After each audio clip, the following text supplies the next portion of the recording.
성경이 지적하는 안타까운 죽음에 대해서 오늘은 좀 생각하면서 함께 은혜를 나누고자 합니다. 이 역대상 10장에는 사울의 죽음 그리고 사울의 그 가문에 멸절될 것 같은 그런 안타까운 그런 말씀을 다루고 있습니다. 사울의 족보를 다시 그렇게 기록하고 이어서 사울이 죽었다라고 하는 것을 얘기하면서 제일 마지막에 보니까 이것은 하나님께 범죄했기 때문이다라고 그렇게 얘기를 하면서 그가 하나님 앞에 범죄한 내용이 무엇인지를 거기다가 밝혀 놓았습니다. 이 역대기 기자가 지금 얘기하고 싶어 하는 것은 사울의 죽음을 소상하게 다루면서 그가 어떻게 장렬하게 전사했는지 뭐 이런 걸 적기 위해서가 아닙니다. 제일 마지막 절에 있는 말씀 그대로 하나님께서 그 왕위를 이새의 아들 다윗에게 넘겨주셨다라고 하는 것을 드러내기 위해서 사울의 죽음이 다루어져야만 했던 겁니다. 그렇게 함으로 인해서 다윗이 이스라엘의 왕위에 앉게 되는 것은 어떤 구테타를 일으켜서 왕위를 찬탈한 것이 아니라 자연스럽게 그 왕위가 다윗에게 넘어갔다라고 하는 것을 얘기하고 싶어 하는 것이고, 또한 사울의 그 죽음은 여호와께 범죄한 까닭임을 분명하게 지적하고 있습니다. 전쟁하다가 죽는 거 그건 무슨 대수로운 일이 아닙니다. 전쟁하다가 무슨 만화 영화 같이 화살도 한 번도 안 맞고 이리저리 피해 다니면서 모든 전쟁에서 살아남고 승리하는 그게 영웅이 아닙니다. 어쩌면 전쟁에서 자기 목숨을 버리고 나라를 구한 그런 사건들로 인해서 그 사람이 영웅 취급을 받는 경우가 얼마나 많습니까? 그러니까 여기서 지금 이 역대기 기자가 우리에게 분명하게 지적하고 있는 것은 사울이 전쟁에서 죽게 된 것은 첫째는 하나님께 범죄했기 때문이고, 둘째는 하나님께서 이미 다윗에게 그 왕위를 넘겼기 때문이다라고 하는 것을 우리는 생각해야 합니다. 이 사울의 죽음에 대해서 뭐 여러 가지로 뭐 얘기할 게 많이 있습니다만은 오늘은 그냥 그가 전투에서 이렇게 실패하고 비참하게 죽고 난 이후에도 그 시체가 유린당하잖아요. 그래서 목이 잘리고, 그리고 그 아들들도 그 전쟁에서 다 죽고, 그래서 블레셋 사람들이 사울의 그 머리를 다곤 신전에 갖다 매달고 뭐 이런 일들을 그렇게 소상하게 적음으로 인해서 사울의 죽음은 전쟁에서 영웅적인 그런 죽음을 죽은 것이 아니라 비참하게 이렇게 안타까운 그런 죽음을 당한 것이다라고 하는 것을 이렇게 상기시키면서 그 죽음의 원인을 하나님께 범죄했기 때문이라고 그렇게 얘기하고 있는 거예요. 그 범죄가 왕의 죽음을 그리고 일대 만에 그 왕의 가문이 완전히 주저앉고 다른 사람에게 넘어가는 이런 안타까운 모습을 가질 수밖에 없었던 것은 그가 저지른 범죄, 여호와께 범죄했다는 거예요. 하나님께 범죄했다는 거예요. 그냥 우리가 일상생활에서 범죄를 저지르고 그러면 그에 해당하는 사회적인 그런 대가를 치르고 그리고 그렇게 또 다시 회복될 수 있고 그렇지만 여호와께 범죄한 것은 그것은 이런 비참한 죽음에 이를 수밖에 없는 그런 안타까움이 여기 담겨져 있다라고 하는 거예요. 그러니까 사울이 전쟁에서 패배하고 이렇게 죽고 난 이후에도 그 시신이 유린당하고 이렇게 비참한 그런 안타까운 결과를 가져왔던 것은 이 역대기 기자가 분명하게 지적하는 것처럼 여호와께 범죄했기 때문에 여호와께 범죄했다. 여러분, 우리는 세상을 살면서 하나님의 자녀로서 절대로 하지 말아야 되는 것은 하나님께 맞서는 거예요. 하나님께 맞서다가 사탄의 종로를 타게 되고 그리고 범죄를 저지르게 되면 세상에서 볼 때 참 안타까운 말로 이루 형용할 수 없는 그런 심각한 일들을 우리가 치러야 된다고 하는 이 사실을 우리는 놓치지 말아야 합니다. 여호와께 범죄해서는 안 된다. 여호와께 맞서서는 안 된다. 그런데 여호와께 맞서고 여호와께 범죄한 것이 뭡니까? 여기 지적을 하고 있습니다. 여호와의 말씀을 지키지 아니했다. 다른 성경에는 여호와의 말씀을 버렸다. 분명히 그렇게 지적을 해요. 사무엘이 당신이 여호와의 말씀을 버렸으므로 여호와께서도 당신을 버린다라고 그렇게 분명하게 얘기를 하고 있습니다. 하나님의 말씀, 하나님과 그렇게 동등하게 취급하면서 하나님의 말씀이라면 거기에 절대로 맞서서는 안 되는 거예요. 어떻게 이럴 수가 있습니까? 하나님이 왜 이럴 수 있습니까? 여러분, 이런 식으로 마음에 생각도 하지 말아야 돼.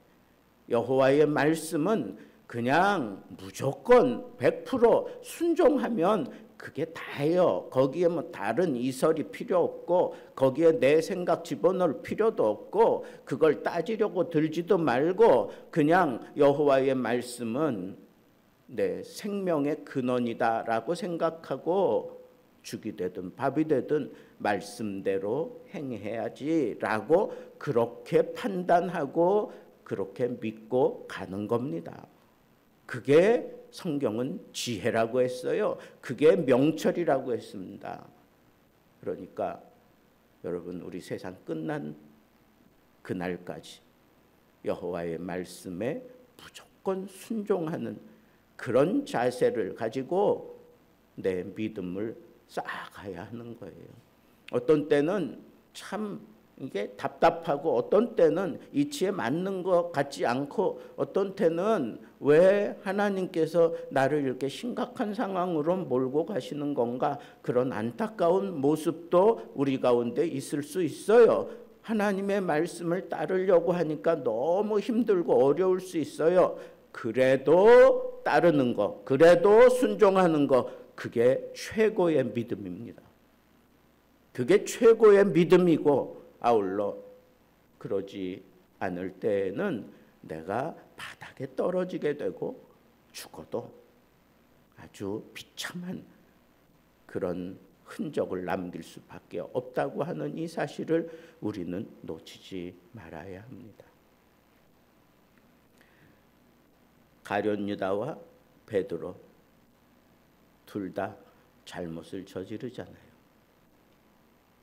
그런데 예수님에 대해서, 자기가 정말 그렇게 목숨 걸고 따르던 예수님에 대해서 돈 때문에, 그리고 자기 체면과 그 두려움 때문에 예수 그리스도를 부인하고 예수 그리스도를 십자가에 못 박는 데까지 그냥 그렇게 막 몰고 갔던 그런 두 제자, 정말 예수 그리스도를 위하여 의롭게 나서지 못했어요. 그렇지만 다른 점이 뭡니까? 가룟 유다는 스스로 목매어 죽었어요. 베드로는 주의 말씀이 생각나서 내가 나를 3번 부인할 것이다 라고 하는 이 말씀이 생각나서, 닭이 울었을 때 말씀이 생각나고 떠올라서 그는 뛰쳐나가서 통회하고 자복했어요. 여러분, 실수할 수 있어요. 잘못할 수 있어요. 말씀대로 통회하고 자복하고, 말씀이 그를 사로잡고 그를 뛰쳐나가게 만들고, 그래서 살 길이 열리고, 한 사람은 스스로 하나님의 말씀, 예수님의 말씀을 스스로 판단하고 스스로 결정하고 그러더니 그는 그렇게 비참한 죽음을 당하고 말았습니다. 오늘 이 아침에 우리 하나님의 말씀에 대한 나의 믿음을 좀 새롭게 점검할 수 있기를 바랍니다. 힘들 수 있죠. 괴로울 수 있죠. 막막할 수 있고 점점 꼬이고 점점 힘들어질 수 있지요. 그러나 그때 말씀이 생각나는 사람 참 복된 사람이에요. 그때 하나님께로 달려오는 사람 복된 사람이고, 그때 하나님의 말씀이 생명인 줄 알고 말씀 앞에 뛰쳐나올 수 있는 사람, 하나님이 절대로 그냥 흘려보내지 않으십니다. 반드시 그에게 살 길을 주시고, 반드시 그에게 하나님이 손을 대시고 하나님께서 길을 여시고 사막에서 강이 흐르게 하시고 비난 곳에서 풍성한 열매들이 맺혀지게 하시고, 이 세상의 모든 무역상들이 나에게로 달려와 그 모든 물건들을 다 내려놓고 처분을 기다리게 만들어 주시는 놀라운 하나님의 섭리하심과 인도하심을 기대하면서 말씀 붙들고 씨름하는 사람이 되어야 그 사람이 생명력을 분명하게 보여주는 사람입니다. 성경은 그런 사람을 기대하는 것입니다. 또 하나는, 이 사울은 정말 답답하고 힘들고 막 그냥 어떻게 감당이 안 될 때 신접한 사람을 찾아가서 거기서 길을 물었어요. 여러분, 우리의 영원한 주제는 뭡니까? 예수님이 하신 말씀처럼 내가 곧 길이요 진리요 생명이라. 길이 아니면 가지 마세요. 진리가 아니라면 포기하세요. 생명이 아니라면 뒤돌아서세요. 신접한 여인을 찾아가서 이상한 짓을 하고, 그리고 결국은 더 괴로워지잖아요. 하나님을 맞서는 것 가운데 하나님이 제일 싫어하는 것 하는 거, 그게 하나님을 맞서는 거예요. 신접한 자들은 그 땅에서 다 내어 쫓으라 그랬어. 약속의 땅에 그냥 두지 말라고 했어요. 이런 일들을 우리들이 생각한다면 여러분, 정말 우리는 하나님의 이 귀중한 소명과 사랑을 우리가 놓치지 말아야 합니다. 하나님을 맞설 만한 그런 행동하지 마세요. 그것이 정말 하나님이 나에게 원하시는 일이에요. 이것을 붙들고 우리가 온전하게 하나님을 바라보며 살아야 합니다. 이게 여호와께 범죄한 아주 두드러진 사울의 실수고 사울의 잘못입니다. 그렇기 때문에 여러분 그 신접한 자를 찾아가서 거기서 가르침을 갖고 거기서 물었어요. 내가 어떤 길을 가야 합니까? 내가 무엇을 해야 합니까? 성경은 분명하게 지적하잖아요. 여호와께 묻지 아니하였으므로 여호와께 묻지 아니하였으므로 여러분 오늘 우리가 기도하는 거 여호와께 묻는 거 아닙니까? 하나님 내가 연약하니 내가 부족하니 내가 어리석으니 어디로 가야 하겠습니까?